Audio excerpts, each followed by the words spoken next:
గడిచిన ప్రభుత్వంలో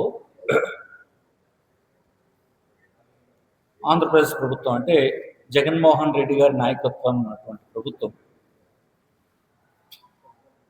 ఆ ప్రభుత్వానికి నాయకుడిగా, ముఖ్యమంత్రిగా విశాఖపట్నం, శ్రీకాకుళం, విజయనగరం ఈ పరిసర ప్రాంతాలకు అందుబాటులోకి రానున్నటువంటి ఎయిర్పోర్టుకు 2023 మే 3వ తేదీన ఫౌండేషన్ స్టోన్ వేయడం జరిగింది. ఫౌండేషన్ స్టోన్ వేసిన రోజున ఆనాడు ఉన్నటువంటి ముఖ్యమంత్రి గారు ఒక మాట చెప్పారు, జగన్మోహన్ రెడ్డి గారు. ఈ ఎయిర్పోర్ట్ కమర్షియల్ ఆపరేషన్స్ 2026 జూన్ చివరికి కమర్షియల్ ఆపరేషన్స్ ప్రారంభమవుతాయని చెప్పారు. అంటే ఎందుకు చెప్పగలిసాడు ఆయన అలాగా? చీఫ్ మినిస్టర్గా అతను ఫౌండేషన్ వేసే నాటికే ఆ ఎయిర్పోర్ట్కి కావాల్సినటువంటి భూమిని సేకరించడం, కేంద్ర ప్రభుత్వంలో వివిధ డిపార్ట్మెంట్ల నుంచి తీసుకోవాల్సినటువంటి ఎన్ఓసీలన్నిటిని తీసుకోవటం, కన్సెషనరీ అగ్రిమెంట్ని పూర్తి చేయడం, ఆ ఎయిర్పోర్ట్కి కావాల్సినటువంటి నీరు, విద్యుత్తు, ఇతరత్ర సదుపాయాలకు అవసరమైనటువంటి నిధులు కేటాయించడం, అన్నింటికంటే ముఖ్యంగా కన్సెషనరీ ఎవరున్నారో అంటే ప్రైవేట్ పెట్టుబడిదారి ఆ ఎయిర్పోర్ట్కి ఎవరున్నారో ఆ పెట్టుబడిదారి ఫైనాన్షియల్ ఇన్స్టిట్యూషన్ నుంచి అప్పు అంటే ఫైనాన్షియల్ క్లోజర్ అంటారు దాన్ని, అది కూడా చేసిన తర్వాత మాత్రమే అతను ఫౌండేషన్ స్టోన్ వేయడం జరిగింది. అందుకే అతను అంత స్పష్టంగా ఇది 2026 జూన్ చివరి నాటికి కమర్షియల్ ఆపరేషన్స్ ప్రారంభమవుతాయని చెప్పగలిసి. దేశంలో సాధారణంగా ప్రధానమంత్రి, ముఖ్యమంత్రి ఇలాంటి రాజ్యాంగ పదవులు ఉన్నటువంటి వాళ్ళు ఎవరైనా ఏదైనా ఒక మేజర్ ప్రాజెక్ట్ని శంకుస్థాపన చేయాలంటే సాధారణంగా పునాదురాలు వేయరు, దాని స్థితి చూస్తారు. ప్రభుత్వ నిధులతో నిర్మించేదైతే అడ్మినిస్ట్రేటివ్ శాంక్షన్ వచ్చి టెక్నికల్ శాంక్షన్స్ క్లియర్ అయిన తర్వాత మాత్రమే ఫౌండేషన్ స్టోన్ వేస్తారు.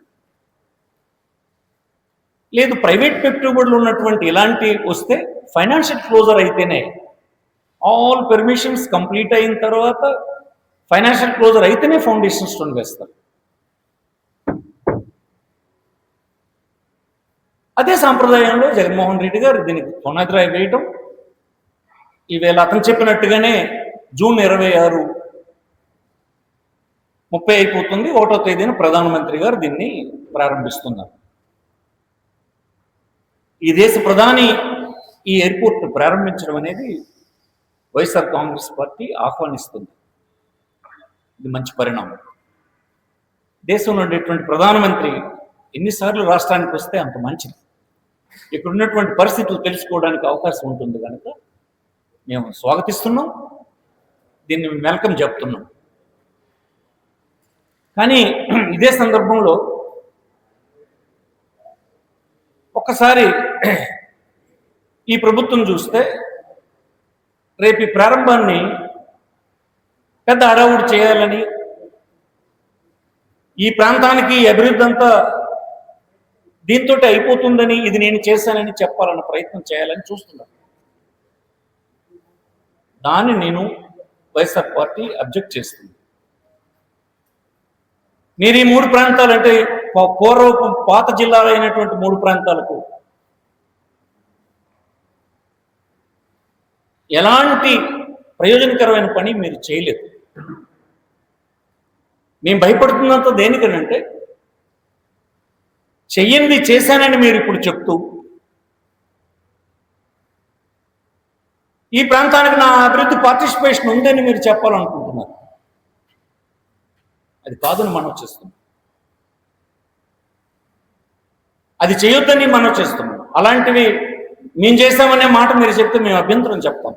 ఇది పూర్తిగా జగన్మోహన్ రెడ్డి గారి ప్రభుత్వం ప్రయత్నం వల్లనే A to Z పర్మిషన్స్ ఒకటి కాదు. ఒక్క రక్షణ శాఖది మీరు 2015 తెచ్చారు. 15 నుంచి 19 వరకు ఏ ఫార్మాలిటీ అవ్వలేదని అంటే మీరేం చేయలేదు. 23 వరకు ఫైనాన్షియల్ క్లోజర్ అవ్వలేదని అంటే ఎన్ని పనులు ఉండిపోయినందువల్ల 23కి ఫైనాన్షియల్ క్లోజర్ అయింది. ఆ తర్వాత కావాల్సినటువంటి అన్ని పర్మిషన్స్ని జగన్మోహన్ రెడ్డి గారు తెచ్చారు. సుమారు 1200 కోట్ల రూపాయల నిధులు దానికి రాష్ట్ర ప్రభుత్వం నుంచి వెచ్చించారు. మన ప్రాంతంలో ఏమనుకుంటారంటే ఎయిర్పోర్ట్ కన్స్ట్రక్షను ఆంధ్రప్రదేశ్ బడ్జెట్ నుంచి నిధులు ఇస్తున్నాం అన్నట్టుగా ప్రొజెక్షన్ ఇస్తున్నారు. బయట మీడియాలో వాటిల్లో వాళ్ళు మాట్లాడినప్పుడు నేను చూస్తే అదేదో మేమే కడుతున్నాం అన్నట్టుగా చూస్తున్నారు. కానీ ఆంధ్రప్రదేశ్ ప్రజలకి, ముఖ్యంగా ఈ 3 జిల్లాల పాత 3 జిల్లాల ప్రజలకు నేను చెప్తున్నా, ఇది ప్రైవేట్ పీపుల్ డెవలప్ చేస్తున్నటువంటి ఎయిర్పోర్టు. కేవలం రాష్ట్ర ప్రభుత్వం, అది జగన్మోహన్ రెడ్డి ప్రభుత్వం 1200 కోట్ల రూపాయల భూమి, దానికి కావలసినటువంటి నీరుకి 75 కోట్లు, ఇంకో 135 కోట్లు ఇతరత్ర అవసరాలకు, మొత్తం 1200 కోట్ల రూపాయలు అన్ని రీహాబిలిటేషన్కి, రీసెటిల్మెంట్కి, అన్నిటికి కలిపి ఇవ్వడం, కనెక్టింగ్ రోడ్లకి ఇవ్వడం జరిగింది.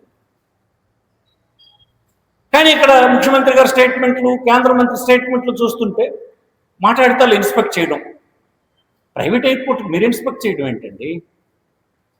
4000 కోట్లు అప్పు తెచ్చినటువంటి ప్రైవేట్ కన్సెషనర్ ఏ రోజుకి ఒక్క రోజు లేట్ అయితే కూడా వాళ్ళకి ఇష్టం ఉండదు. అడ్మినిస్ట్రేటివ్ ఖర్చులు పెరిగిపోతాయి అనేది ఓపెన్ చేయాలని ప్రయత్నం చేస్తారు. రాష్ట్ర ప్రభుత్వం పార్టిసిపేషన్ ఏం లేదు, అయిపోయింది. జగన్మోహన్ రెడ్డితో అయిపోయింది. 1200 కోట్ల రూపాయలు ఆనాడే దీనికి వెచ్చించాం, అన్ని క్లియరెన్సెస్ తెచ్చేసాం.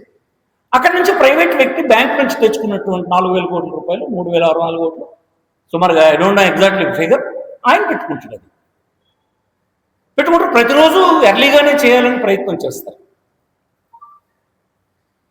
అయితే ఈనాడు ఇక్కడ కొన్ని ఇబ్బందులు ఉన్నాయి. ఈ ఎయిర్పోర్ట్ కొంతమందికి సంతోషం కలిగిస్తే కొంతమందికి ఆవేదన కూడా కలిగిస్తుంది. ఈ పట్టణానికి అది 40-50 కిలోమీటర్ల దూరంలో ఉంది. ఆనాడు జగన్మోహన్ రెడ్డి గారు ఏం చేశారు? ఆ కేంద్ర ప్రభుత్వంలో ఉన్నటువంటి ఇన్ఫ్రాస్ట్రక్చర్ మంత్రిని పిలిచి ఆయనకి నచ్చజెప్పి, ప్రధానమంత్రికి చెప్పి 7000 కోట్ల రూపాయలు స్ట్రైట్గా తొందరగా సిటీ నుంచి ఎయిర్పోర్ట్కి చేరడానికి అవసరమైన రోడ్ని ఓరల్గా అనౌన్స్ చేయించారు.